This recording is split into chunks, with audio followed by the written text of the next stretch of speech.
welcome to Scrollin, episode 92. I'm Ket. Joining me, as always, Davey Starjumper. What's going on, man? Not much. Just been scrolling. You came in hot on that intro. I did. You came in hot. I was like, didn't know what to do. You called on me. My answer wasn't ready. I know.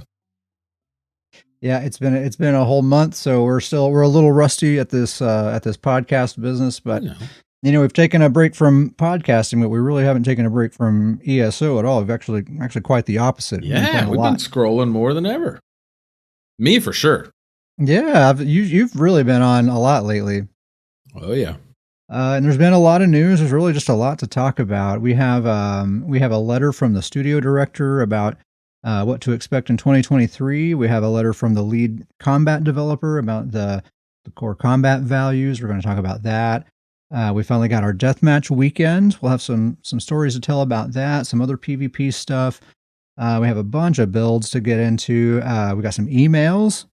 So this is going to be a banger, guys. This is going to be a great first episode of the new year, 2023. So get comfortable, get your Red Bull. You know what they say? Buckle up. It's a banger. They're always saying that. they're always saying that. I'm kind of getting sick of it. It's been a little overused. We got to come up with something new. But I think this could be a long episode. So, get caffeinated, get comfortable, and all of that. So let's just start off with this studio director's letter, ESO's 2022 Retrospective and the Future is the title of this thing. It's from studio director Matt Firor. I think it's pronounced Firor, even though I always want to say Firor. Firor. This was published about a month ago. It's a pretty long letter. I'm not going to read the whole thing. I'm just going to pick out some of the key quotes that kind of just get the idea across. So he says, once again, it's time to share some thoughts on where ESO is and to look ahead. In 2023, ESO will be seeing an amazing chapter as well as some long requested changes to the types of content that we will deliver, based largely on community feedback. He also says, Update 36 introduced far too many bugs and issues, and we can be far, far better, and we know it. My thought on that phrase right there is, bugs and stuff and like performance issues and stuff like that are annoying, but those are not my big concerns with Update 36. My concerns are the conscious, intentional decisions that were made around balance and things like that. I like that he's acknowledging their shortcomings in terms of bugs and performance and stuff. That's nice, but I think we need other acknowledgement. Well, and maybe I'm reading too much into that sentence, but he says introduce far too many bugs and issues, but he doesn't really define what issues are. And so I kind of take that as, they're probably aware of a lot of the issues that weren't necessarily technical bugs, but issues that created.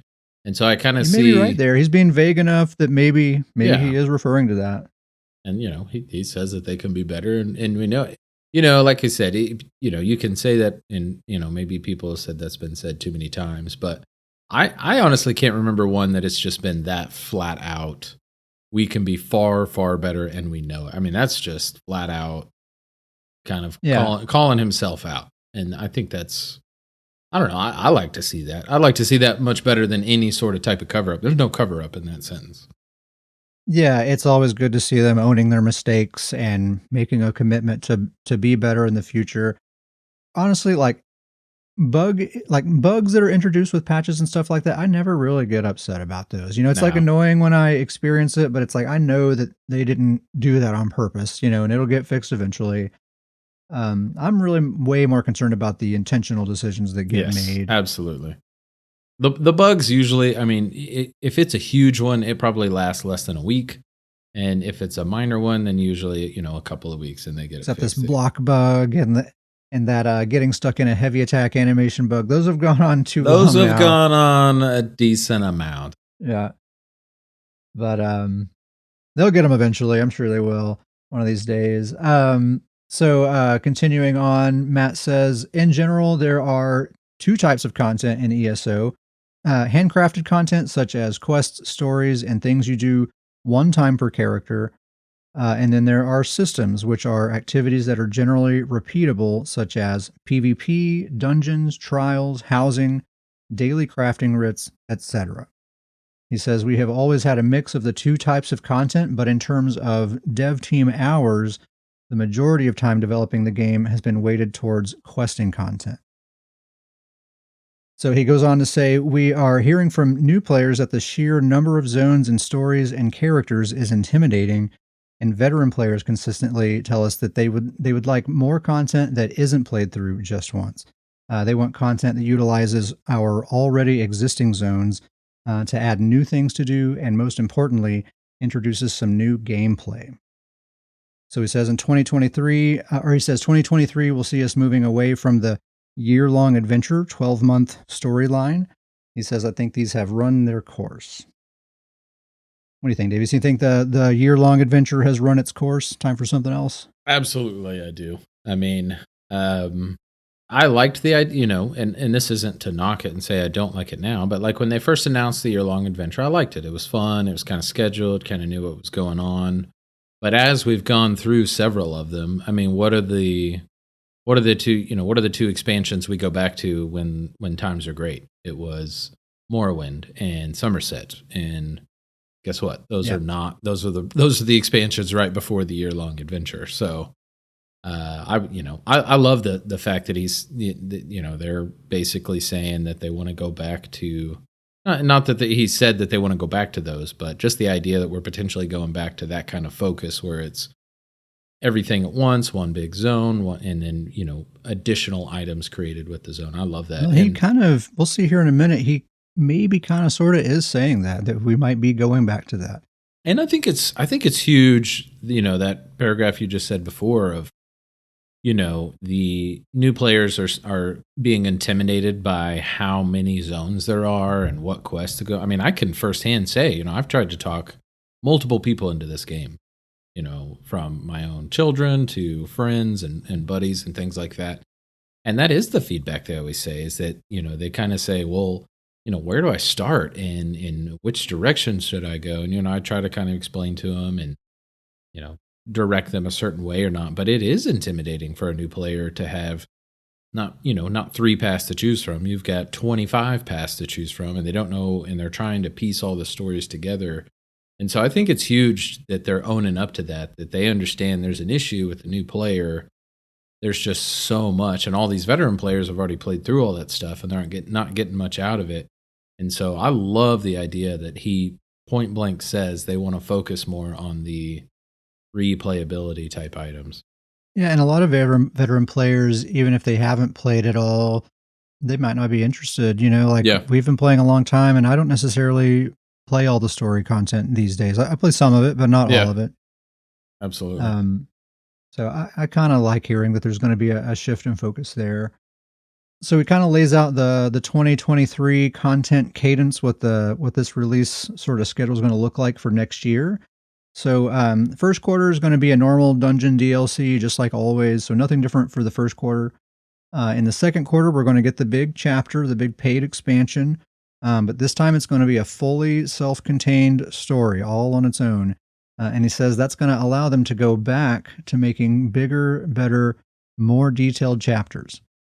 And that's an exact quote. And I think it's really interesting, that wording, that he's not saying this is going to allow them to make bigger, better, more detailed chapters.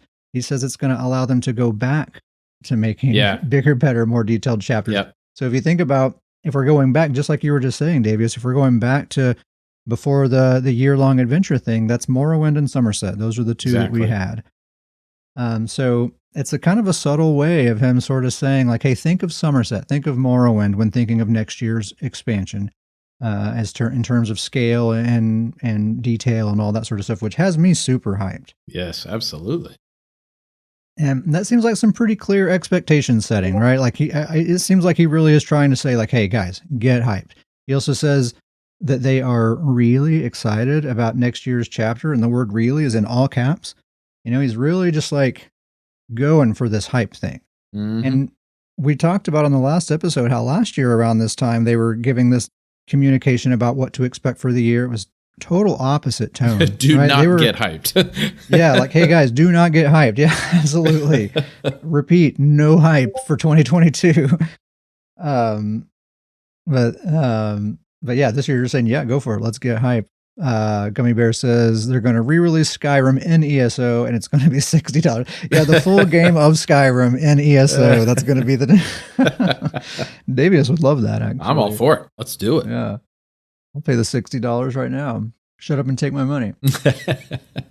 So they're really excited about next year's chapter, and he says it's gonna contain one of the most requested new features. Now that's the big line that line. Everyone's really fixated on. That's the big one. Yeah, that's you read the forums. Everyone's talking about what's this new feature going to be. Any guesses, Davius? What do you think this new feature is going to be? Yeah, I honestly have no idea. I know that the real popular choice is the spell crafting. And we've talked about this. I'm not super pumped about that. I see the fun and the what ability it could do. It just, me personally, I won't go into it all. I could ramble out for a while. Spellcrafting doesn't really excite me because one of the things that I really love about this game is the class abilities and weapon abilities and the animations and the uniqueness that goes with them. And I think if you introduce spellcrafting, it's got to fit in certain parameters. And I think that it potentially takes away from the uniqueness of a specific class or a specific weapon ability. I think that you're not going to be able to make the unique level of animations and things like that and the unique type abilities as specific if you kind of have this spell crafting system. So I kind of hope it's not that. I know that's the popular choice, but there's so many different ways that I've read on the forums about this being, that this could be different ways to take this. Most requested new feature. People say that could potentially be a new class. Most requested new feature, a new class would be a new feature. And people are always clamoring for a new class. I know that the unarmed skill line or the spear weapon type, there's so many different ways this could be taken that I feel like there's pretty strong voices for certain specific things out there. But who knows where it's going to go? I really have no idea, leaning one way or the other. Yeah, I think, and Gummy Bear in the chat makes a good point. The one thing that makes spellcrafting just a strong possibility is just the fact that that system has already been created and it actually does exist. They just haven't given players access to it. If you go to YouTube, you can search. It was a QuakeCon convention, so you can search like ESO spellcrafting QuakeCon. It was back in 2014. They gave a demonstration of the system. It is a fully fleshed out thing that exists right now. And for whatever reason, all this time, they've never put it into the game. But I think that's the one thing that kind of makes it like a strong possibility. If you're kind of looking for something easy, like man, that work's already been done. They might have to make some tweaks to make it fit in this meta balance wise and stuff. But I'm kind of with you. I mean, I feel like I would be okay with that as the feature. Like I would be like, okay, that's cool. I'll play around with that. That'll be a neat thing to have. But I don't think I'd be like super hyped about that. I think something we talked about last night, something like a cooler version of that would be like give us the ability to alter existing abilities that we have. Like maybe have like a third morph option for class abilities or something like that. Yeah, and all I said this when we were talking about this is that. They're talking, a lot of talk around the spell crafting. I mean, think how many abilities are already in the game that have very cool animations, very cool ideas that just are unusable because they're a flawed system. I would rather just overhaul some of these abilities, kind of like they do with sets. They'll go back and kind of overhaul a set, make it usable again. I would love if they would just do that for some of the really unused abilities, just to make there's more lots diverse. Of opportunities for that. Just more diversity with abilities. And you made a great point. There's morphs out there that are just non-existent. Like there's one more, there's two morphs to an ability, but there's abilities out there where every single person out there is using the one morph because the other one just doesn't make sense. Another thing that a lot of people are guessing might be a new feature is that maybe we'll get a veteran overland mode, where like when you're just out in the open world, you can change the difficulty setting so that mobs and stuff are more difficult and bosses and stuff like that. I could be down for that. That'd be pretty neat if they adjust like the experience that you gain and like you get higher quality loot from bosses and chests and stuff like that. I'd be down for that. I think that'd be cool. I think that would be really cool. So that's Q2. I'm really looking forward to Q2 to next year's chapter to see what that's going to be all about. We're going to get some more details about that sometime this month. There's going to be a reveal event where we'll learn more about it. For the third quarter, they're going to just focus on quality of life and bug fixes and performance and that sort of stuff. So no dungeon DLC in the third quarter. Love it. Here's the thing, and let me clarify on that, is that it's not that I don't want the new dungeons. That I think that them coming out with new dungeons is important. But when they're coming out with 4 a year, it's almost like, for a player like me and you, a veteran player and things like that, it's really what we're excited about there is we just look at the sets. Is there a set possibility where it's a usable set? We're not necessarily excited about the dungeon. And I think, like he said earlier, think of the amount of work that a dev has to put into creating an entire dungeon and all the quest line and the stuff that goes with it. So yeah. I love this new Q3 focus. I'll let you finish the sentence, but I love the idea of where they're going with it. Yeah, I like the idea of having an entire quarter dedicated to just making the game better. And that's it, Because, it seems like it probably is a lot of work to make 2 whole new dungeons and all those armor sets that go with the dungeons and all that, and a lot of those armor sets have special animations that artists have to, come up with and all that sort of stuff. It's a lot of work. If they could put all that development time into just making the game better for one entire quarter, I feel like that's going to be good. There definitely is concerns about, are we losing ESO Plus value, for that quarter, because that's one of the things that subscription gives you is access to those DLC dungeons. So I certainly get that. And for people who do look forward to those dungeons, absolutely valid. But yeah, like Davis, like you were just saying, you and me, we don't really play the dungeons unless there's just an armor set we want, but otherwise I never play the dungeons. So if they're saying they're going to spend a quarter, focusing on making the aspects of the game that I do interact with better, I think I'm getting more for my money in that case than personally. Yeah. And think how much better that the Q1 dungeons could potentially be, instead of making 4 dungeons, maybe they're making 2 really, really good dungeons. As far as what they mean by quality of life, quality of life could end up being something fairly big, like the set curation system and transmuting and reconstructing. That's quality of life. The quick wheel improvements, the target markers, that kind of stuff would be things I think we could expect to see in a Q3 release. Yeah. I'm wondering if we might still get some new armor sets, like as rewards for the worthy sets, like some new PvP sets added for that quarter too, possibly. Yep. But yeah, I think if they make good on that quality of life stuff and all that, then great. We don't need more dungeons. We're so many dungeons already. How many dungeons are there? Like 100? There's too many dungeons. A lot. Yeah. And then in Q4, rather than having a new zone and story DLC, they're going to introduce some new system. And we don't know what that system is going to be. There's going to be details later this month, sometime in January. But he does, earlier in this letter, we read Matt's own words about what a system is. He says, systems are activities that are generally repeatable, such as PvP, dungeons, trials, housing, crafting, etc. So those types of things are systems. And the very first thing he named in that list is PvP, by the way. And that seems like an intentional choice. I feel like he's really subtly trying to tell the PvP community, you are on our mind, we're thinking about you. Yes. So love the new transition. Yeah, that's nice. I do not think that we can expect new skill lines and classes with this Q4 release. I think that's still a second quarter chapter type thing that we would see there. I think that would be too small of a thing maybe to be considered a system as far as what they're describing as a system. Yeah. But maybe we could get some new Battlegrounds maps, maybe some new Battlegrounds game modes. Ooh, that would be amazing. Davis, you talked about on the last episode that maybe this would be the year they do some Cyrodiil and Imperial City overhauls. That might be a good time for that. I think that Absolutely. would be the quarter if they did want to add a new trial or arena. Yep. Maybe that fourth quarter would be the time to and add it to an existing zone. There's plenty of space, to Yeah, put I those loved places you around. had mentioned the idea of maybe they get to the point where just every zone has its own arena. I mean, how amazing would Yeah, that be? That would be awesome. yeah, that would be really nice. Yeah, it really would be. Just like every zone has like a certain number of public dungeons and world bosses, and it's one arena and Yeah. all that. Yeah, that'd be neat.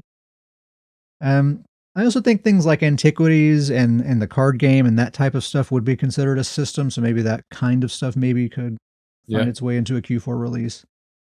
Um, but it seems like to me, I'm kind of extracting the subtle message that maybe PvP is going to be a focus for that Q4 release. I maybe just am reading too much into it and it's hopeful thinking or whatever, but that seems to be kind of sort of subtly what he's saying there. I don't remember. They don't use the actual letters PvP, I feel like, in their messages like this Yeah, very often. So not very often. it's No, pretty huge that it is written in there and but it's in there. first. Yeah, it's in there at all, and it's the first thing he mentioned as an example of what a system is. Um, so I'm looking forward to this year. I do think that it's important to keep in mind that at no point does he say that this is their plan, that like this is their pattern going forward into the future. This is just the plan for 2023. You know what I Hmm. mean? In 2024, it could be the exact same pattern or it could be some completely different thing. He's not saying anything about 2024.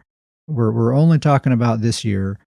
I think it's important to keep that in mind. Next year it could be, Q3 might have dungeons in that year. We'll just see.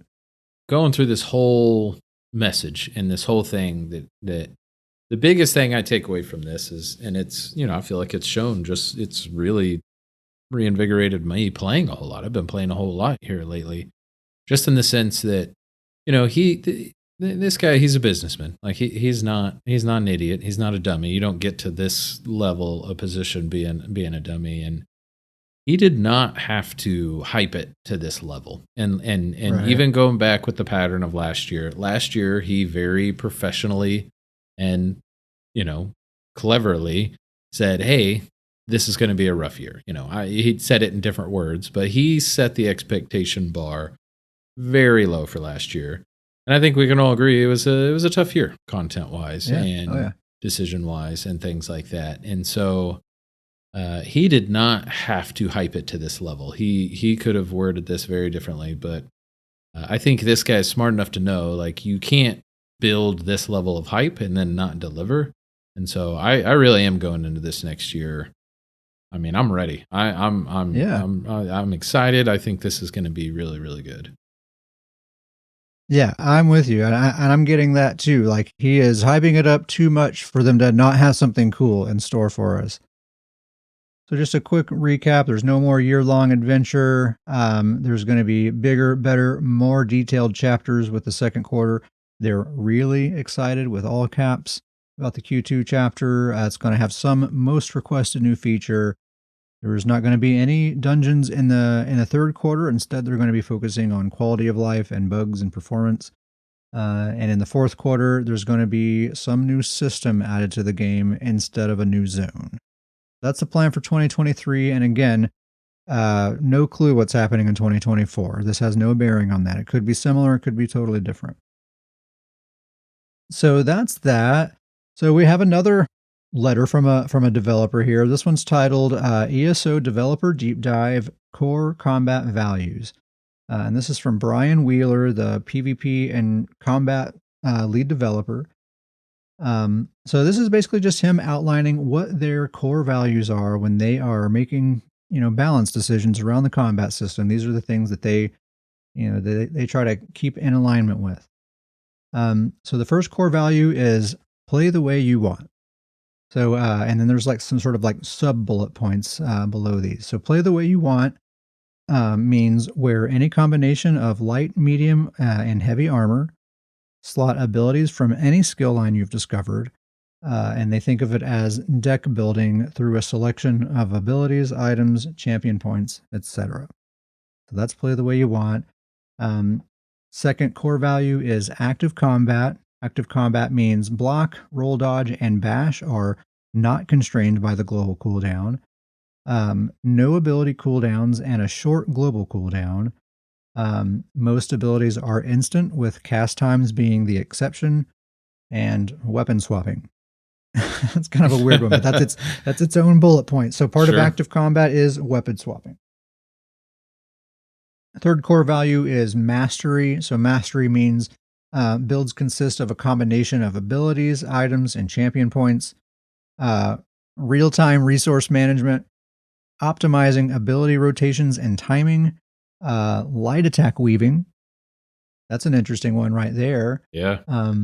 It's interesting to me that light attack weaving has its own bullet point as one of their components of one of their core values. It's just kind of neat to see that in writing. And to me, that's another sort of intentional sort of communication to veteran players. Like, hey, the things that you love about this game, about this combat system, we're not planning to get rid of those things. Absolutely. There's a lot of this. Both of these letters to me seem to be very directed towards the long-term player, the people. I don't know about you, Davies. I know I've seen a lot of people feel like, man, this game caters to new players only, and they don't seem to really care that much about people who've been playing a long time. Yeah. And this seems like they are really catching on to that sentiment and are really making an effort to communicate to long-term players like, hey, we've heard that feedback and we are making an attempt to correct that. Both of these communications are by far the most that I can remember of any communication focused on the veteran player. So it's really cool to see that focus. It seems like what you just said, that, about that sentiment that the game's very focused on new players and new dollars. It seems like they're really, aware of that message, and this message is approaching it from a different tactic for sure. Yeah, it's really nice to see. And then their fourth core value is for the combat need. The combat needs to be Elder Scrolls inspired. So that means that health, magicka, and stamina are the attributes that you use. Class selection does not define or constrain your role. And I think that's an interesting one right there, because that hasn't always been the case. Yeah. There used to be a healing class. There used to be a one specific tanking class, So that's an example that shows that these values can change over time. They're not chiseled in stone. Absolutely. Also, part of being Elder Scrolls inspired, skill lines are discovered and leveled up by using them. And they say many skill lines are staples from previous Elder Scrolls games, such as Werewolf and Heavy Armor and Mage's Guild, etc. So that's all of that. He said they were going to give us an overview for what their plans are for update 37, again sometime this month in January. So we should be getting a lot of information this month about what to expect for the coming year. Yep. I've seen a lot of criticism about this letter. A lot of people saying that this isn't telling us anything that we don't know. This isn't any new information. But I don't think I agree with that. I did not know for sure that they considered light attack weaving to be an important part of their combat system, like an important core value that they are not willing to sacrifice. Like, I like seeing that in writing. I like seeing this whole list of things whenever they make balanced decisions in the future. I can refer back to this and say, is that in alignment with their core values that they've stated themselves? But to me, there's a lot of value in having this document here. I think there's a couple important things to note here with this, is that, one, they're in a tough spot right now, right? Like we've talked about it. It's been a rough year. The quick reaction to probably any communication they have right now is probably going to be negativity first. That's just kind of where they're at right now. Right. I think that's important to note too. And then secondly, I think that, they didn't have to do this. Like, they didn't have to send this message. Like, this isn't something that they absolutely had to do. They could have never done this, and we wouldn't have really have expected it. So I kind of look at it in that regard as it's something out of the ordinary that they released, and they've had a couple communications about improving their communication. And I think that's exactly what this is. This is kind of saying, this is kind of where our focus is when we make decisions. And then the last thing I would say is that, I've seen a lot of like posts or communications about, like, they didn't tell us anything. They didn't tell us their actual deep decisions and tell us exactly why they did things. And I for one, I don't want them to do that. I think that's not going to be good for them. That's a losing battle for them. If they start trying to explain themselves every little thing, then there's no end to it after that. They have to have enough trust on their team to trust in their team and to make their own decisions and not try to please every single player. Like they've got to have some level of, they've got to keep internal decisions. And once they make those decisions, have enough confidence to release them. And so I don't want them to get to where they're sitting there and every single little decision, they're trying to share it with everyone. I think, just like what you said, I think that's a losing battle for them. And so I think this message was very well put together. I was really happy with it. I don't need to know every, decision or why or this and all the details, but it's nice and refreshing to know that they say, this is what we think about when we make our decisions. And it's nice to have this list. I think you made one of the best points is that anytime new decisions come out, they've provided a list that we can go back and reference. We can go back and look and say, okay, this is a decision they made. This is, we should be able to go back to this and say, okay, this is what they were thinking when they made this combat change. Yeah. So, that's great. Really, both of these letters, both of these communications, I think resonate with me in a really positive way. I read both of these came away from them feeling really hopeful about the future of this game. I honestly think good things are ahead.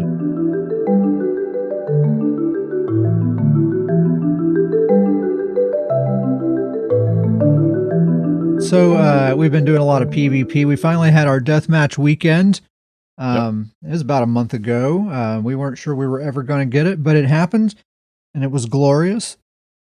It was a lot of fun. We saw a lot of players that we hadn't seen in quite a while. The matches were ultra sweaty. Yep. I kind of had forgotten, we've kind of gotten this false sense of how good we are at this game because a lot of great players have quit. They're not around anymore after the last couple of updates. So we've been enjoying quite a lot of success in Battlegrounds for the last, 6 months. During this deathmatch weekend, I mean, we had some success, but we had to work for it a lot harder. That's for sure. But that was fun. I like the sweaties. That's how I like it. It was a fantastic weekend. And what's crazy thing is when I look back on it, it's crazy to me how I was excited for it, got in, did the death matches, but how much I missed it right after the weekend, I think, is what hit me the hardest. Like when the weekend was over. I was missing it before it was even over. It sounds so silly, but you had made this, and it's such a basic point, but it's so much fun when the scoreboard mattered again. Like it was fun. It was so fun that killing another player in a player versus player system provided points. It was fantastic. That is something I noticed is like, man, I haven't cared about the scoreboard in so long. Because when we're in Chaos Ball or whatever, I'm not looking at the scoreboard. I don't care. Other than just to see how much time the match has left. Exactly. But it was nice to actually have close matches and you're in second place, but it's down to the wire and you get that last kill right at the final minute, and you actually care about winning. So nice. But overall, it was a very bittersweet weekend because it was, hooray, deathmatch. We can play as much deathmatch as we want, but also the whole time we were just thinking, this just used to be the game for years. This used to be what we had the entire time. This was just every day for a number of years, and it was just kind of this bittersweet reminder of what was taken from us. So we did enjoy it, but there was that. My plan was to kind of play with all my characters, just get all my playtime in with all my characters, but I ended up just playing with old Betsy the whole time, pretty much, my Stamplar, which is fine. No regrets whatsoever. No complaints. But any other deathmatch weekend observations or anything? No, I mean, just like I said, I can't say enough how much it hit me after it was over. How much I missed it. That really hit me. Going back to not having deathmatch just sucked so much. Yeah, it was just kind of like, oh yeah, this is what we were doing before the week. It was kind of like a very shortened, compact version of what we went through over the past 3 years. It was like, this is deathmatch every game, and then it was a weekend event, and so it was like you just expected it. You didn't look at what type of match it was. You went in and you knew, all right, I'm just going to fight. And it was just kind of, and then you just went in, you were fighting, you were just focused on killing. All the teams were playing, there was defensive, positioning mattered again. And then it was kind of like when it was over, it was back to flag games and relics. And it was like, oh, yeah. Well, and it was nice to be able to see the actual PvP meta play out, Yeah. like with the random queue, everyone builds to be tanks. Everyone builds to stand on flags. No one's like building for the purpose of killing other players. But for this weekend, they were built for that purpose. And so you could see the actual PvP meta where people are trying to kill each other start to play out. And it was actually really, really nice. It wasn't just such a tank fest, because you can't kill people if you're just a tank. So I enjoyed that. It is difficult to like go back to not having deathmatch now. It's almost like had like the opposite of the desired effect. It's like, yeah, we got our taste of the game mode that we like so much, but now it like hurts even more to not have that. Yeah, reopened an old wound there. But yeah, exactly what you just said. It was really exciting to see how the meta played out, and it was and this, I don't mean this to sound bad, so if it comes out that way, I apologize. I don't mean it to, but it was really exciting to see like scoreboards reflect what we would player say skill. Exactly. That's exactly what I'm getting at there. Is it was just exciting. You would look at scoreboards and you would see player names and you'd go, okay, like that score makes sense. And then, you would play through the weekend, you'd see the same names and you just got a sense of like, okay, yeah, there's some really good players. The scoreboards are reflecting player skill. And it was just very refreshing to kind of see that again. Yeah. That was cool. Hope we get another one sometime soon. I really hope sometime in 2023 they revisit this queue situation. The last time they communicated about the queue system, it seems so final. They made it seem like this is just it. That's my joke for the most requested new feature is they just bring back the deathmatch mode. Yeah, honestly. Dude, I would forego all content releases for the entire year. Just give us that deathmatch option back and man. I'll be a happy camper. You have joked for a long, long time that they could just release Elder Scrolls Deathmatch, separate game, and that's all you need. You just need that part of the game.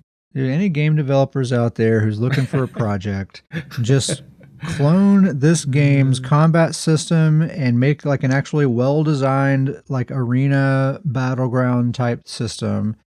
Call it Schmelder Schmolls online or something. I don't know. And then we might have to change the name of our podcast at that point. Mm-hmm. To Schmollin. Yeah, Schmollin. In other Battlegrounds news, we've been keeping up with these Ufadnar pre-made events. Ufadnar is the name of the Battlegrounds focused guild that we're both a member of. And these have been a lot of fun. Davius, you've been participating lately. We had joked, in the deathmatch, you had been on Old Betsy the whole time. And for the deathmatch weekend, for me, I was on Lord of Nords the whole time. And that's who I've been joining in the pre-made events. It's finally... I feel like I finally have gotten to the point where I've always wanted Lord of Nords to be my best PvP character, but it has absolutely not been the case. And so I think I'm actually to the point now. I've played with him enough. I've been in enough BGs consistently that I think he's actually the character that I'm the best at in a PvP sense. Well, you were kind of reluctant to join in these pre-made events, and I was like, dude, you got to get in there. Like, get in there. You'll fit right in. You'll have a blast. It's awesome. And I got to say, man, I mean, you've been holding your own. You've been representing yourself in Lord of Nords very, very well. It's been fun. Yep, he's been a lot of fun, and I'm to the point that I think that we've got another one signed up for this week that I did sign up with Lord of Nords, but I think this will probably be the last one that I'll sign up with Lord of Nords for a while. I've got another couple builds going. I think the next one I sign up for, I'm gonna sign up with a different build. Yeah, nice. Yeah, I've been kind of rotating. My method has been like I'll choose a character. Like the pre-made event is usually at the end of the week, so I'll spend the whole week playing with just that character. I'll get their build totally ironed out, and I'll practice with them and get good with them and make any kind of tweaks with the build I feel like I need to make. And then that pre-made event rolls around and I put them to the ultimate test, and then I pick a new character and do it all over again. So each week it's just a new character. And it's been a really fun way to kind of really dial a character in and really figure it out. And it's neat. We see in every battleground, we see all of our guild mates, right? It's a huge guild. We see basically every battleground, we see people that we know. And you'll see other people, they're doing the same thing that I'm doing. Like they have their character that they've signed up with for this week's event. And then they're practicing with that character and getting the build figured out. And we're like going up against each other throughout the week in the solo queue, all kind of working our builds out and stuff. It's really neat to see. I have enjoyed the whole process. It's really neat. It has been a whole lot of fun. Yeah. And like the fact that the way the event is organized, the way shout out to Skooma, the guild leader who organizes the event. The fact that he puts the teams together himself, right? You just sign up as an individual, and then he lets you know what team you'll be on.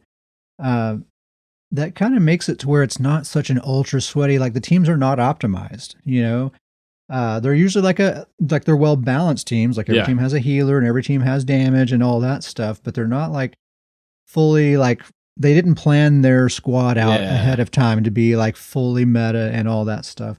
So it ends up being like just the right amount of sweat, like it's all good players. We're all having to work hard and try our best, but like people can be killed, and it's not just like this total bash fest the whole time. So it's been fun. I've really been enjoying it. I'm going to keep doing it. We'll keep you guys updated on how that's been going. Yeah. I would even argue that the team like this, like the anticipation of the teams adds an extra level of excitement. It's just because, you'll sign up and then when the teams are announced, everybody runs and checks the teams. And it's like, who's on my team this time? And Skooma makes a point of mixing it up so that you're playing with different people all the time and stuff. And can't stress enough about what you said about the teams aren't these. It's not like a group of 4 players spending 2 weeks or a week straight just coming up with the perfect optimized group. It's if you don't know who your teammate's going to be, you can't just have 4 players build 4 builds that completely build off each other and are unkillable. And so most people go in there with a build that they really try to get really well balanced and they feel really good about. And then you get all these teams put together and it's like you said, it's a perfect amount of sweat. It's a bunch of really good builds, really good players, but kills can happen. It's really right at the sweet spot. So we have a bunch of builds. Like it's been like a month since we've since we've done a podcast, but we've been playing a bunch. We have a bunch of builds that we're both feeling really good about. So we're not going to do any deep dives on any of these builds, but we are just going to kind of rapid fire, just kind of name them off. I got like 4 builds here. How many do you have, Davius? 3 or 4? 4? I think I've got 4 as well. So, I'll try not, I'm not going to be like the Micro Machines guy or whatever, I'm trying to pace myself here, but we're not going to get too deep into the details. I'm just going to kind of rattle off what the build is and then move on to the next, and we'll see how quick we can get through these. All of these, I think, all of these I've taken into these pre-made events. They've all been thoroughly tested in the solo queue and the group queue. I feel very, very good about all of these builds. Strongly recommend them to anyone. So first one is Bad Sally, my Stamina Dragon Knight. And I'm talking about her first because she's a follow-up from the last episode. I was talking about this build, and I wasn't really sure if it was going to be a great build or not. I was going to try it out. But I'm totally sold on it. I think it's a great build. Fantastic. Totally recommend it. Yeah. So it's Retro Vitality as a back bar set with a 2-hander, Master's Dual Wield on the front bar, 2 pieces Bloodspawn, 4 pieces Witch Knight's Defiance, and a Malakath Band of Brutality. It's 5 medium, 1 light, 1 heavy. It's 4 divines. 4 divines, 3 well fitted. The jewelry is 2 swift, 1 bloodthirsty with weapon damage glyphs. I think I'm going to change that to all bloodthirsty eventually, but the 2 swift, 1 bloodthirsty for now is working just great. Serpent Moon is for extra stamina recovery, and it's basically a dot build. It's Venomous Claw, Nauseous Breath, and Rending Slashes. Those are the 3 most important damaging abilities. There are others, but those are the important ones. Yep. I would say that I think the bloodthirsty, you're talking about that change. I think that makes a lot of sense, just in the sense that one of the unique parts about this build is that you don't have an execute. It's just people. It's hilarious to see, but those dots just finish people off. They'll just run off from you and then they drop dead. Yeah, they're so strong. And that Malacath I talked about on the last episode, Malacath is still very good, especially for a dot build like this. It's really, really good. And you get that Venomous Claw. It ramps up that damage by 12% every 2 seconds. And then Malacath's in there. And then, I'm thinking if I have 3 Bloodthirsty, just ramping it up even more. That's going to be pretty nasty. It's going to hurt to lose that movement speed, but she's an orc in medium armor, and she has major expedition, so she will still be speed capped while sprinting. So I think it'll be all right. So that's the Stam DK. My next build I'm going to talk about is Old Betsy, my Stamina Templar, my PvP main character. I'm feeling so good about Old Betsy. Davis, you were just saying how Lord of Nords, he's your favorite character, but he hasn't always been your best build. Yes, right? Absolutely. But now you feel like he is, and that's exactly how I'm feeling about Old Betsy. Betsy's my main. She's my favorite character, but it's been a while since I've been able to say she's my best build. And it's kind of crazy that I can say that about her now after all these nerfs. Especially, right now of all times. And she's not using the beam, the one OP thing about Templar she doesn't even have. But I do think this is actually my strongest, best build that I have right now. And it's the same build that I was talking about on the last episode. It's Wretched Vitality on the back bar with a bow, Black Rose Prison dual wield on the front bar, Deadly Strikes as a double bar set, the Gaze of Sithis Mythic Helm, and one piece Magma Incarnate. It's 5 medium, 1 light, 1 heavy, 3 divines, 4 well fitted. The jewelry is all swift with spell damage glyphs, and I'm using the Apprentice Mundus for extra spell damage. And the offense is just all about stacking Solar Barrage and Deadly Cloak and Crescent Sweep. Those all 3 have those like AoE pulses that are centered on my character. And then along with jabs, I just kind of become this walking ball of like AoE pressure, right? Yeah. And anyone that gets near me is just taking all that damage. It's all unavoidable damage. It's uncleansable damage. It's a lot of pressure. And Deadly Strikes applies to all of those abilities, by the way. All those AoE pulses, jabs, everything, Deadly Strikes applies to all of it. So it's actually a lot of damage, and it's like relentless, because I know I'm repeating myself, but you can't dodge it, you can't cleanse it or anything. If you're in her vicinity, you're getting hit with that damage, and it's actually a pretty good amount of damage when it all is stacked up. She's also super duper survivable with the Gaze of Sithis Helm and Vigor. That's like 7k extra resistance. Black Rose Dual Wield with another 6% mitigation. Nice. Plus she has major evasion from Deadly Cloak. I mean, just a lot of survivability. Yep. And it's like that play style of like that battlefield commander. Like she's a leader. Like Betsy's a natural born leader. But she actually has like really good damage too. Like in a 1v1 situation, she poses a threat. Whereas before I didn't think so. Like before this, I figured this build out. I felt like, yeah, Betsy's a leader. She's a battlefield commander, but in a 1v1 situation, she just doesn't have the sauce. Now I feel like she does. Like most 1v1 fights, she either wins or the person runs away most of the time. So feeling pretty good about Betsy. Next build I'm going to talk about is Tane, my Stamina Sorcerer. His build's been locked in for a while now. It's Scathing Mage as a front bar set with dual maces, Wretched Vitality on the back bar with a bow, Gaze of Sithis Mythic Helm, and 3 agility on the jewelry. 5 light, 1 medium, 1 heavy, 4 divines, 3 well fitted. The jewelry is all infused with weapon damage glyphs. Serpent Moon is for extra stamina recovery, and the offense just consists of Haunting Cursed, Endless Fury, Rapid Strikes, and Whirling Blades. And the gimmick is all about having that double execute, right, with the Endless Fury and Whirling Blades. A lot of these tanky people that you see out there these days, one execute isn't enough a lot of the time. Yeah. So lining up 2 simultaneously really helps you get that kill on a lot of people. It's just super duper fun. It's very much a sorcerer and also very much a stamina build. I've never had a Stam Sorc build that had such strong class identity and also performs so extremely well at the same time. It is the perfect Stam Sork.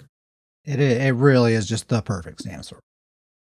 And then the last build I'm going to talk about is Catface Johnson, my original first character that I ever made. The OG. He's my Nightblade. I've always called him my Stamblade, but I can't really call him a Stamblade now because I've basically turned him into a ranged Magblade since the last time I talked about him. So his build now is Wretched Vitality as a full body set, as a double bar set. Griffin's Ferocity on the front bar with a Flame Staff, Master Bow on the back bar, Gaze of Sithis Mythic Helm, and One Piece Magma Incarnate. It's 4 light, 2 medium, 1 heavy, kind of a weird armor setup. 4 divines, 3 well fitted, and the jewelry is all swift with spell damage glyphs. So it's the same gear setup that I've been using on this guy. He was using dual wield on the front bar. I just replaced that with a fire staff. And then I shifted all of his attribute points from stamina over to magicka. Otherwise, his build is the same. He's using the Shadow Mundus for more crit damage. And his offense is basically just the standard Magblade, range Magblade front bar. It's Merciless Resolve, Swallow Soul, Impale for the Execute, Incap for the front bar ultimate. And then I have Venom Arrow on the back bar. That's just where I get my damage buff from, and it also activates the Master Bow. It's a lot from one ability. Yeah, I know. It's just a really great build. It's very hybridy. It's like it very much plays like a Stamblade, like defensively. He's very athletic. He has a lot of movement speed, and he's very dodgy and all that kind of stuff. But then he has that long range Magblade kind of offense on the front bar. I find it's really, really fun to play in a team setting. He has pretty good heals, and kind of like how I play Betsy with that sort of, I'm trying to just be aware of everything that's happening all the time. And if I need to try to help kill someone, if I need to try to help heal someone, whatever I need to do, this guy can kind of take action at any moment and do whatever needs to be done, just in a different way from Betsy, right? He can he can turn invisible and he has long range and all that stuff, but he can still sort of fill that same sort of role. But it's really fun. I really like it a lot. And what's nice is I can always go back to the melee build. I still have the Griffin's Ferocity dual wield weapons in his inventory. It's just a matter of putting that on his front bar instead of the fire staff and putting 2 different abilities on the front bar. And it's right back to that same old build, So that's nice. Yeah, I didn't really even have to abandon that. I prefer a ranged Nightblade. I think it's just more fun for me. Yeah. Well, and it also, I feel like it's big time for, if you're at range and you go, and somebody kind of comes after you and you stealth, like if you've got range, that makes it a lot harder to deal with. Yeah. And just from a team, if I'm trying to play a very team-minded way, I just find it easier to do that and to be beneficial to the team as a whole. If I'm playing melee, I kind of tend to get very tunnel vision. I'm just kind of going for ganks all the time. Mm-hmm. Yeah. But the fact that he's set up this way now pretty much means that Ged, my other Nightblade, is probably just retiring from PvP now. Stepping away. We all knew it was coming. Ged was getting older. We all knew. But yeah, I mean, like Catface now, he basically has the exact same identical front bar that Ged has. Like, what reason do I have? But like, Catface is a Khajiit, so just naturally he's a better Nightblade than Ged is a Breton. So Ged's just going to be, he's my PvE guy. He's the dude I do all the, the quests and dungeons and trials and stuff like that. He's my main crafter. He'll just be dedicated to that stuff, and he can let Catface deal with the PvP stuff. There you go. Okay, man, I need to catch my breath now. Davius, the rundown. You got some builds. It's your turn to talk for a while. Here we what go. builds do you have for us, man? So, starting off with my PvP main, you're talking about Catface being, the range. This guy is the opposite of a range build. Lord of Nord's my Stam DK. He is up close and personal. But the biggest thing I want to say about his build is that he's definitely the one I've been playing with the most. But probably my favorite part about this build is that it's like, DK is really popular with the meta right now. Corrosive, kind of building off the corrosive and things like that. I think my favorite part about this build is that it's been hanging with the meta. Like I can say he's been in the very competitive sweaty matches, and I just finally feel like I've got this build just to peak performance, and it is not your typical meta DK build at all. which No, but is the sweet spot for good me. though. It's a solid build. I can tell you from firsthand experience. So the build itself is it's the Oaken Soul mythic, 5-piece Ravager, 2-piece Bloodspawn, 3-piece Potentates, with 2 of those being dual wield sharpened maces, 1-piece Trainee just for the health, and then the armor weights are 5 heavy, 1 medium, 1 light, and then it is 7 well-fitted pieces. And then the jewelry is 3 infused, with all of those being weapon damage glyphs. And then I use the Serpent Mundus because he just drinks stamina. He goes through stamina very quick. But like I said, the hammers are both potentates and they're both sharpened, just to get that extra penetration. And then based on I use the morph of the whip that builds up the weapon damage. Molten Whip. And so the offense is just very kind of simple. It just starts out, you just do Noxious Breath and Light Attack. Just kind of go into a group, throw a couple breaths, and then he kind of ramps up, and then you just kind of go from there. He leaps very often with the Potentates, the Bloodspawn. He's a Nord, the Oaken Soul Ring. He is leaping all the time.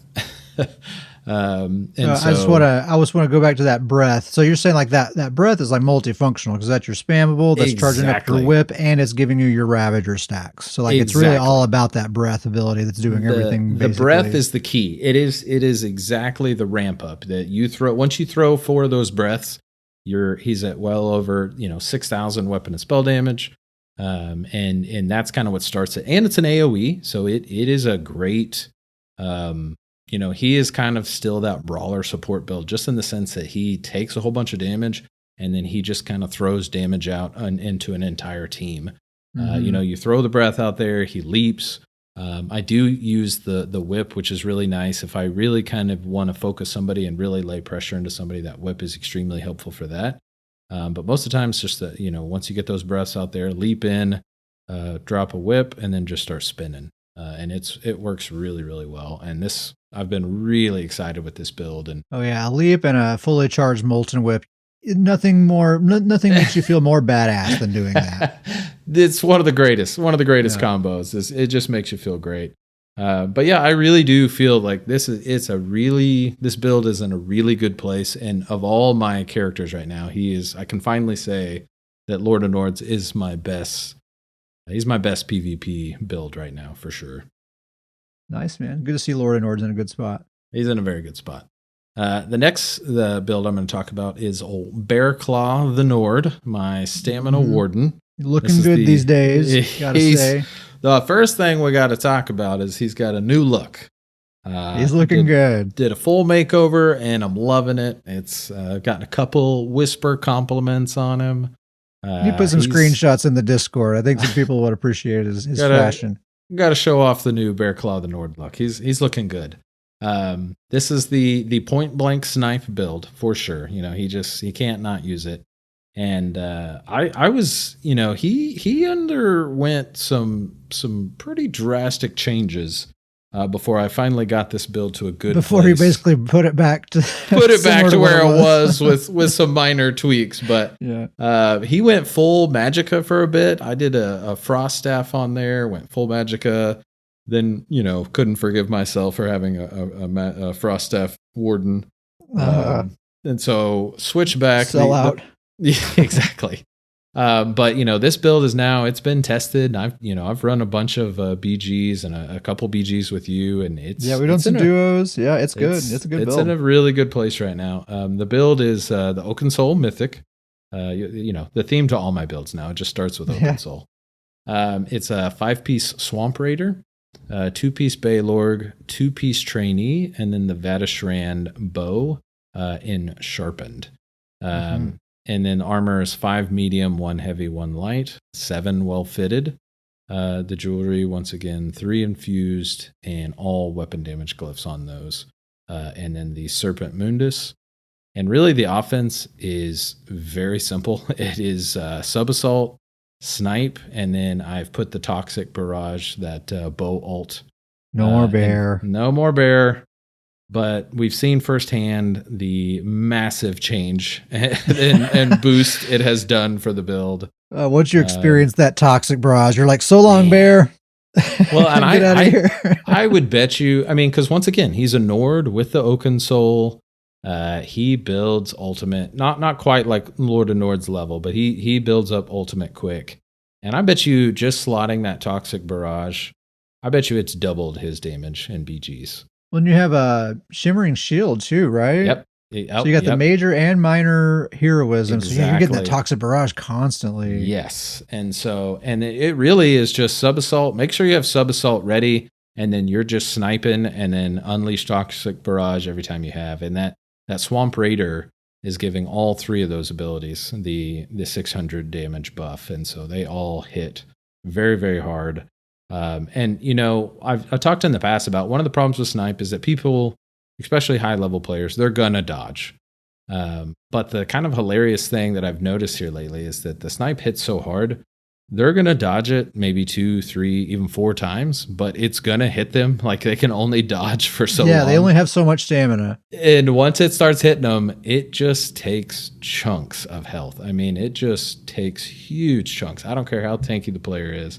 And then usually, you know, by the time I'm to that point, I can unleash a toxic barrage by the time a sub-assault's going off, and it usually is enough to finish off most players. So, quick reminder about that toxic barrage ultimate too is it does leave that really strong lingering dot. Yes. So if the actual channeled portion of it doesn't kill them, just keep pressuring them after that, and they'll very likely die then. Yep. And the other great thing about that with this build is that it is wearing 2-piece Baylorg. So as soon as I proc that ult, it's getting that Baylorg buff.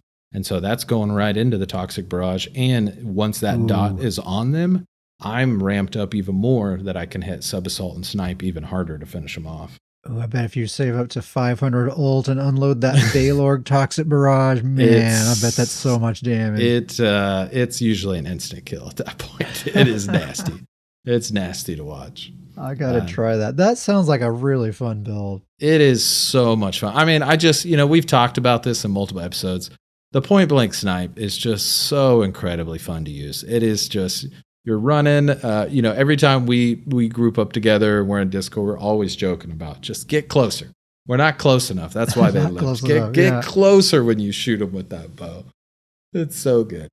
So it's sub-assault and snipe, and aside from the ultimate, those are your 2 offensive abilities, and you have shimmering shield and vigor and Arctic Blast. That's right. Your bar? Yep. That's a solid bar. Yeah. That's a solid bar. Very good defense with the shield, vigor, and the Arctic Blast. Very defensive, and the offense is there. So that build has definitely been working out really, really well. Very nice. And then the next build I'm going to talk about, one of your favorite named, I think, the Need for Mead, my Stamplar. And this is another build that I didn't have to do much adjustment to it, but I just kind of came in and tweaked it and just changed up some slight things. And I'm feeling really good about this build as well. This is one that we were playing just last night on, and we were kind of talking, and really good results in this build. I love this Stamplar setup. The build is Oaken Soul Mythic, 5-piece Dagon's Dominion, 5-piece Deadly Strike, and then 1-piece Magma Incarnate. And the build is 7 medium armor, 7 well fitted.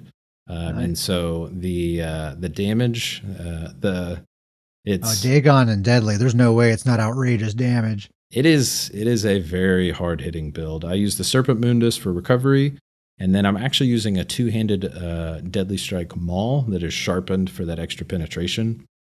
The jewelry is 3 swift with spell damage glyphs, and so that kind of takes care of my speed with the 3 swift jewelry.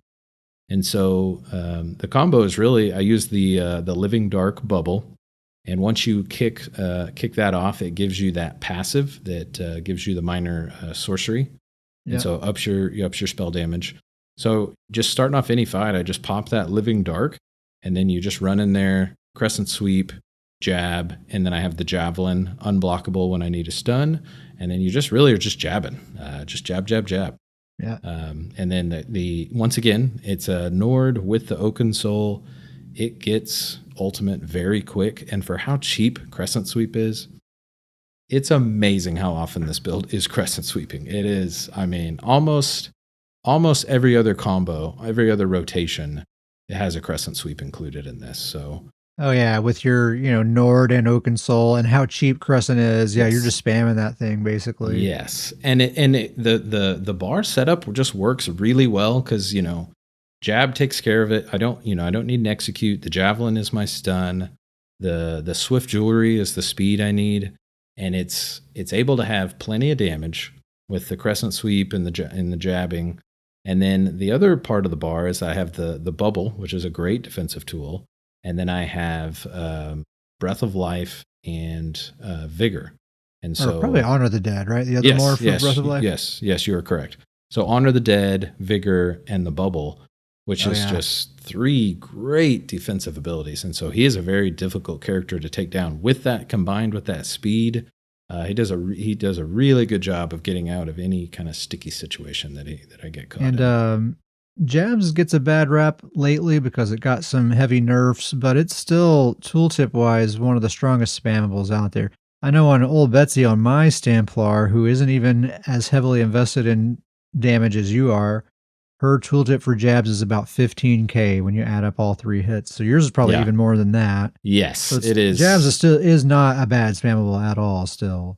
No, and it's an AOE, which is fantastic. Mhm. I mean, that amount of damage with an AOE is fantastic. And with Crescent Sweep, it has that AoE initial hit, but then that lingering pulse going along with jabs, and all the offensive buffs you're getting from Oaken Soul and your 2 armor sets, your 2 5-piece sets, amping all of that up so much. Both Mm-hmm. sets are applying to all of that damage. It's going to be quite a bit, even though it's just 2 abilities.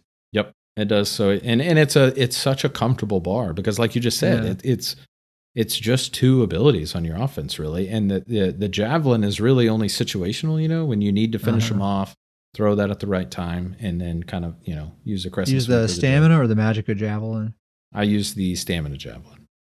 That's the honorable javelin. The one it doesn't knock people back. There you go. There you go. But yeah, that build is really, I've been really, really excited about the results that build's been getting as well. That's in a good place for a build. Yeah. Yeah, it's good. Yeah, that's a good one that's like nice and simple. Like if you just kind of want something that's not super hard to play, but you want some good results, that's a good one right there. Yep, absolutely. Yeah. And then the last build that I'm going to talk about is my Magicka Necromancer Healer support build, the Never Ending Nord. Never Ending Nord. The Never Ending Nord. And really, the key piece to this build is that, I had a setup on them that was effective and good, but, what kind of like the Need for Mead, Stamplar has to be speedy. I mean, you can't have a name like that and not be speedy and not have 3 Swift Jewelry. Yeah. The Never Ending Nord, he's got to be unkillable. He's got to be never ending. That's got to be the theme of what this build is. And so I put this new setup on him, and he very much, I've done, this is probably of the 4 builds, the one that I've tested the least, but I have done a decent amount of testing with it, and he has proved so far to be very never ending. The build is the Oaken Soul Mythic, 5-piece Mara's Bomb, which everybody knows how tanky that set is, and then I put that with the 5-piece Hiss Sap, 1-piece Magma Incarnate, and so his whole build is just hots. Just whatever you're doing to him, it's putting hots on him to heal himself. And so he kind of takes care of himself without me having to do or worry about my own health much at all. Yeah, just those 2 armor sets are going to keep you alive. Yep. And then I do the body of the Mara's Bomb. So it's 5-piece heavy, 1 medium, 1 light. The armor is 7 divines, and that's just kind of help with the recovery because I used the Atronach Mundus. And then the jewelry is 3 infused, and right now I'm running 2 spell damage and 1 Magicka recovery. And then I use the Resto Staff as his weapon, and with that being powered to kind of amp up the heals. And really with the bar, it's just the main thing is just, keep your heels up, make sure the totem, you're using the totem for crowd control. And he's just, we've talked a lot about really what an effective healer is in the current meta is just one that can take a beating. And, in the current meta, if people speak, see someone kind of start healing and they see a healer on the team, usually the focus will switch to the healer. Everybody focus that healer. And if an entire team can focus you and you stay alive while your team kind of finishes them off, that's kind of the best type of healer right now. And that's exactly what this build is that he is very difficult to take down with his current setup. And he's got good CC with that totem. Yeah, it's very different in PV for a PvP healer as opposed to PvE. You need to be selfish in PvP. Yes, absolutely. But yeah, he's been very never ending right now. I'm really excited about this build just with how tanky he is. And his heals have been very good. And he's throwing out strong heals. So it's been working out really well. Some solid builds, man. So there you go, listeners. There's 8 solid builds for you to choose from. If you're looking for it's got to be a record for us. 4 double bar builds, 4 single bar builds. There you go. Take your pick. We cover it all. We got healers, we got damage dealers, we got them all. Do you have Wretched on all 4 of yours? Because that would be fantastic. Let's see. Wretched. Yep. So you got Oaken on all yours. I got Wretched on all mine. Those are just our sets. Yeah, Oaken for me, Wretched for you. It's just what we do. We like what we like. So I'm kind of getting into a healer phase. I actually have a couple of great healer builds. I won't talk about those tonight, but they're done and ready to go, but we'll save it for next time for the sake of time. But so next episode, be prepared for that. I got a Necro and a Warden healer that I'm feeling pretty good about. What you got any builds in the works, Davius? I've talked in the past about my werewolf build, about kind of my idea on that. And I've talked about this any day now. We're going to get this werewolf. What's going to happen first, my mag DK or my werewolf? I will say this will provide hope to the people wondering about this werewolf build. I have all the pieces, and he has all the pieces equipped. He's got them all set up. I don't have the traits right, but he is to the point, I think, where I can actually start taking him into some BGs and testing it out. Okay. All right. So he's close.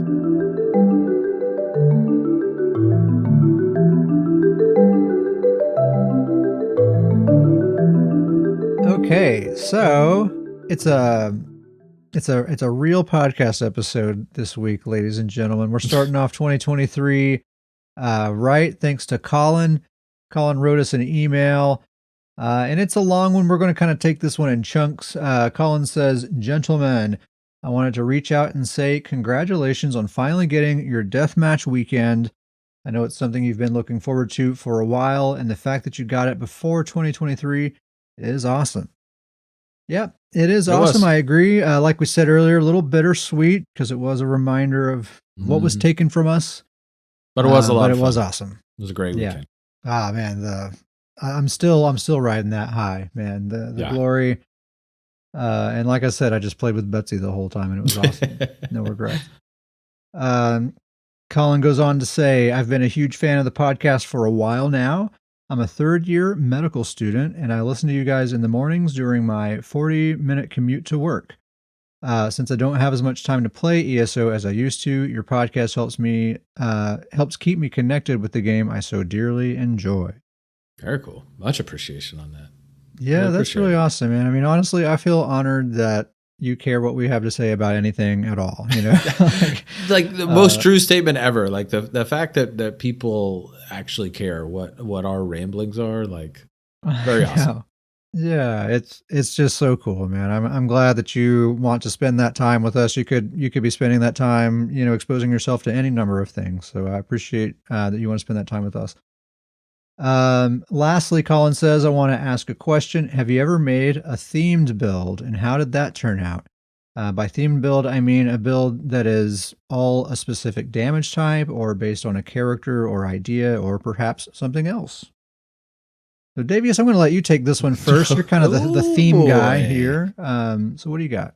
The first thing I would say is that in a way, I would almost say all my builds are themed builds, but Not Yeah. in the sense of like I've taken a character outside of the game. Like I think one of the big things with my theme builds, and I think you, and this is for you as well, is that we kind of piece together a character and we play with them so much that we just kind of build up in our minds, like based on the look of this character, based how we play him, like what's this character like what are we going to build? And then I very much, once I kind of build this, for fun, made up backstory to this character or this lifestyle, I kind of try to build a theme that matches that.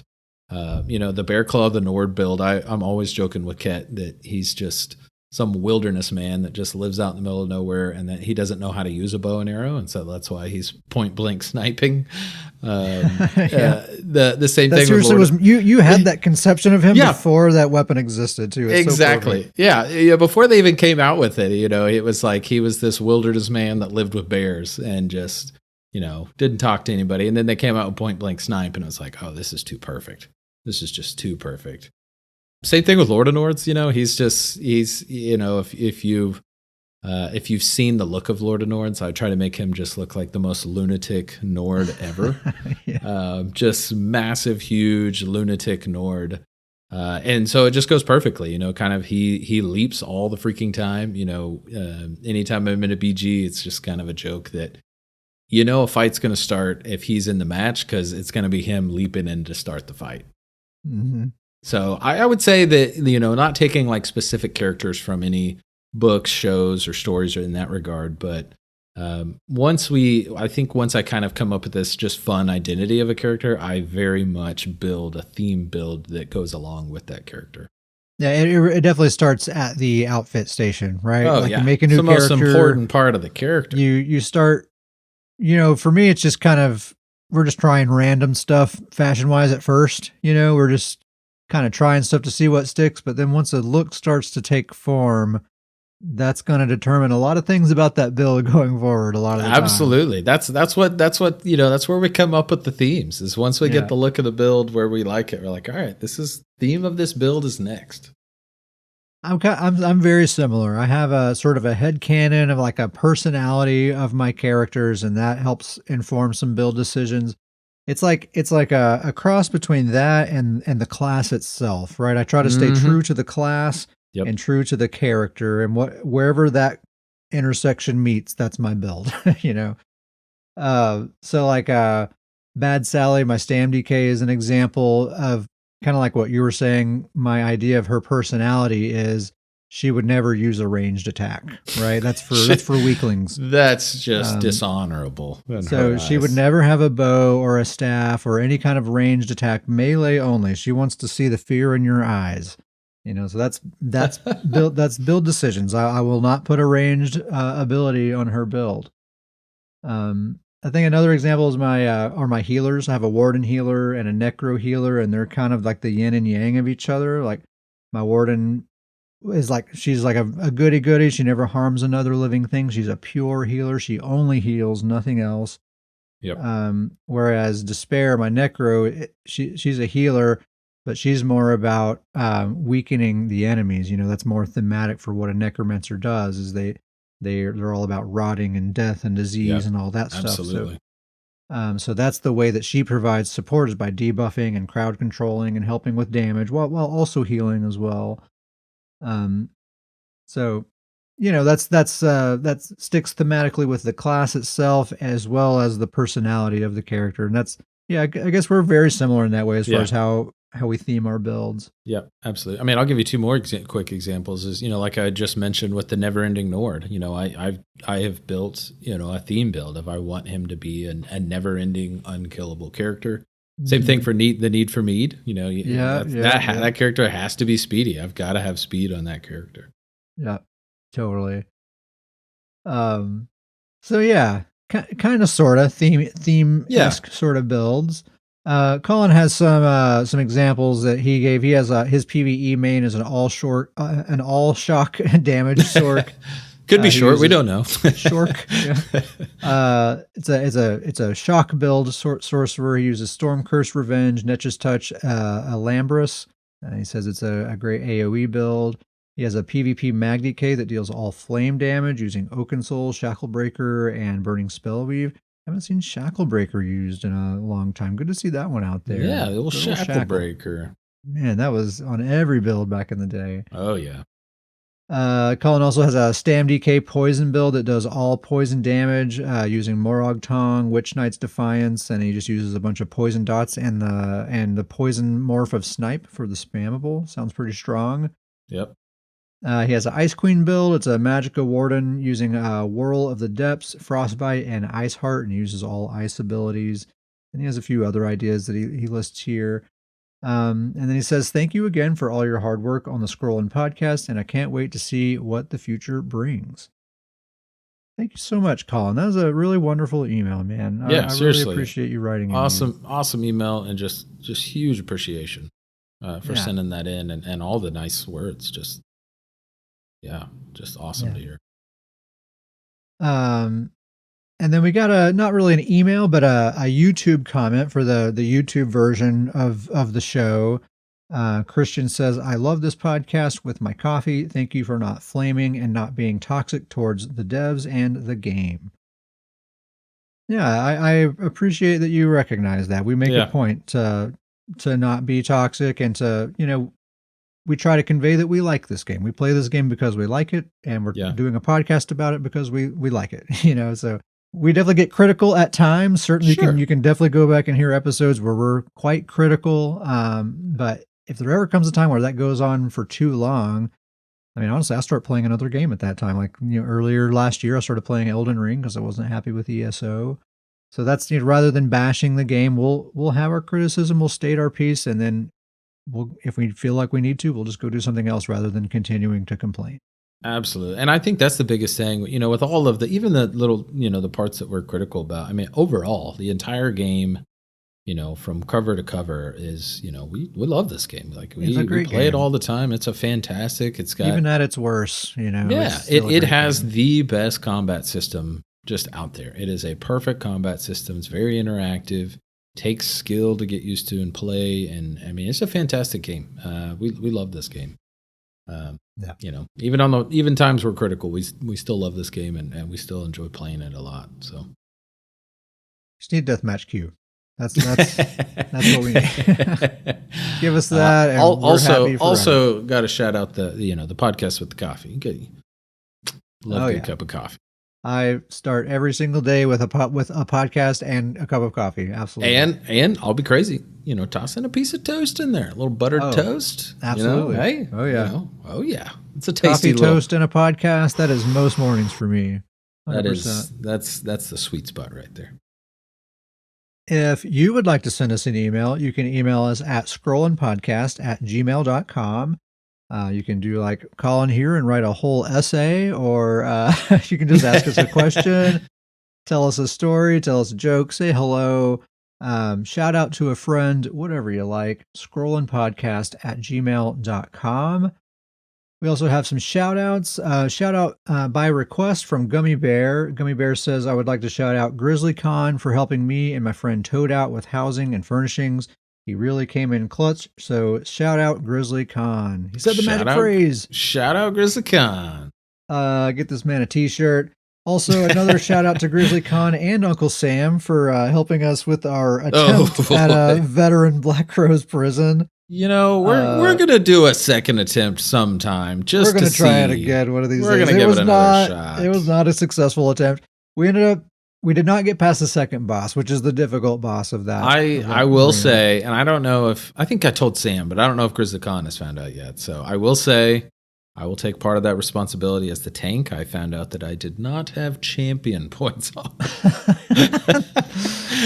That could be a key piece. That could have been a crucial. That could have been something. So we should have known. We weren't prepared when it took us like 15 minutes just to like get to the place and just to like get everyone together and like we went through the wrong door multiple times. We accidentally like left the arena because we went through the wrong door. Just like in a BG, the first one is just a warm up. It's that second one that that's when it starts getting real. And then we finally gave up and we're like, all right, let's just do it on normal. And of course we breezed through it on normal, but then nobody got any of the weapons that they wanted. So just a total like forget this place. God. Yeah. It was, we'll get it. We're gonna get it one of these times. It's gonna happen. Yeah, we'll do it again. We'll tackle it again. Maybe with your champion points, we'll have a little bit better luck. Another shout out to Uncle Sam. He and I have been doing quite a lot of Imperial City duo action. We've been grouping up and queuing up in the group queue for Battlegrounds, but that's often like a half-hour wait time for that. So to kill the time, we've been running around in Imperial City and just having an awesome time. The population's actually been really good here lately, surprisingly. Oh, nice. So that's just been a lot of fun. Shout out to Uncle Sam, man. That's been cool.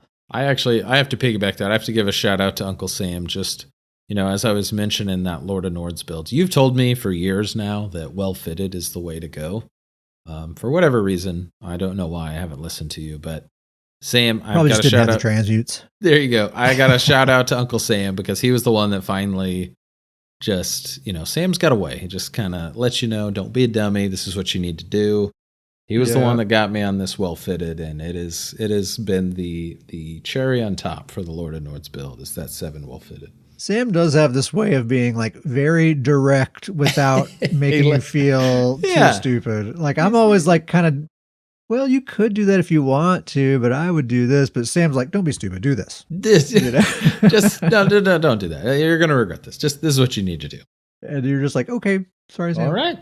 Sam said so. Uncle Sam. Official build consultant of the Scrollin podcast. Yeah, there you go. That's how I know Lord of Nords build is in good shape, is that it's Uncle Sam approved. Mm-hmm. Yep. Also, shout out to the chat, Gummy Bear and Grizzly Khan. Thank you guys very much for joining us tonight. Always great to have you around. Absolutely. We have a guild. The guild's name is Stoon's Goons, best named guild on the server, and it's also the official guild of the Scrollin podcast. Oh. What? That was a nice little plug. It was nice. It was good. Yeah. I'm feeling the flow tonight. Oh, yeah. If you'd like to be a member of Stoon's Goons, send us an email at scrollinpodcast@gmail.com and we'll send you an invite. If your guild roster is full, it's all good. We'll get you in the Discord. And anyone who's in the Discord is a fully fledged goon as far as I'm concerned. And that's usually where we're chatting and everything anyway. So it's scrollinpodcast@gmail.com for the guild or the Discord or both. Whatever you want. What else? What else we got, Davis? Anything? I think that's everything. All right. Well, thank you all very much for listening, and we'll catch you next time.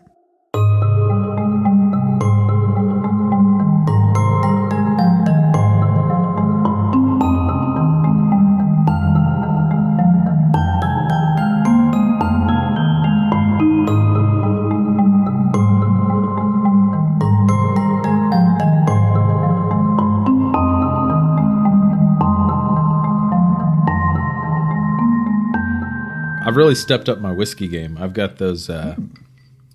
One, I got some new whiskey glasses, which it's great. Okay. And this is the most important part of what I'm about to say. I've got the stuff where I can make those big old ice cubes now. The whiskey ice cubes. Giant squares or the big old spheres. I got both. Yeah. Squares or spheres. Take your preference. Squares or spheres? Squares or spheres? Squares or spheres. Squares or spheres. Let's say that 5 times fast. That's a toughie. You say that 5 times fast, and people are going to say, how much whiskey have you had? You know what you need to do?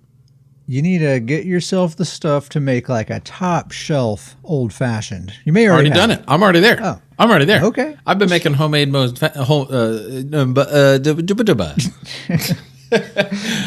Okay. Well, you got those big cubes now, so now you got the real fancy one. So since Christmas, I have been dabbling in making my own homemade old fashions. I got all the stuff. Got the orange peel and all that. Got the orange peel. Got it all. And nothing. That's one of the coolest thing about the old fashions. When you make it, it's really cool looking to make. Mm-hmm. Mm-hmm. Oh, and I bet if you kind of practice making one a lot, you can kind of. Have a little flair there, a little pageantry. You need a mortar? Well, like for launching missiles? No. Like the tool. It's like there's a lot to making these things. The tool to mash things usually goes with a, here's Grizzly Con's. Oh, like a mortar and pestle. Yeah, it's a pestle, right? You say the T? Mm-hmm. Mortar and pestle? I think that's what my science teacher in middle school told me to say. Pestle. Chris is coming in. He's coming in hot. All right. Yes. We did it. Pestle. Proof. We said something right. Let's thank Miss Jordan for teaching me in middle school how to pronounce mortar and pestle. Miss Jordan. What were you guys using it in also, science class? Learned about a Bunsen burner. Ooh, the old Bunsen burner.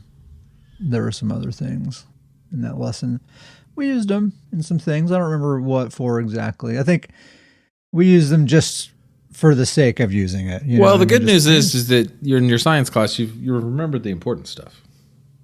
Oh yeah, the mitochondria is the powerhouse of the cell. Yes, exactly. Photosynthesis. It's gotten me far in life. It's so funny how that's like become a meme. Of the one thing everyone remembers from science class, the one meaningless phrase that means nothing. There it is. Mitochondria is the powerhouse of the cell. Everyone knows that. Everybody knows that. What does that mean exactly? It's powerhouse. What? It's powerhouse. What else do you need? Around kicking ass. What do you want?